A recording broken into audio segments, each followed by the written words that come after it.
పేర్లు పెట్టుకుని మనం ఒక్కొక్కరు ఒక్కొక్క నామాన్ని ఇష్టపడుతూ ఒక్కొక్క నామాన్ని బట్టి మనం ప్రార్థిస్తూ ఆ దేవుని యందు మనం విశ్వాసం ఉంచుతాం.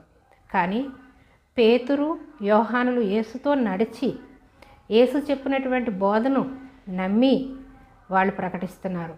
ఏ నామమున కూడా మనకి రక్షణ కలగదు, యేసు నామములోనే మనకి రక్షణ కలుగుతుందని మీరు నమ్మినప్పుడు అప్పుడు స్వస్థతలు, అద్భుతాలు, ఆశ్చర్యకార్యాలు మనం పొందుకుంటాం. కానీ మా వల్ల ఏమీ జరగదు, అది కూడా మేము ఇలాంటి మనుషులమే అని అక్కడ సువార్త ప్రకటిస్తారు.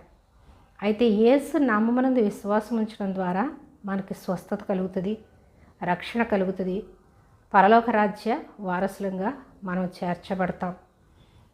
ఆయన యందు మాత్రమే మనకు రక్షణ ఉంది. ఆయన పేరులోనే రక్షకుడు అని ఉంది కాబట్టి ఆయన రక్షకుడు.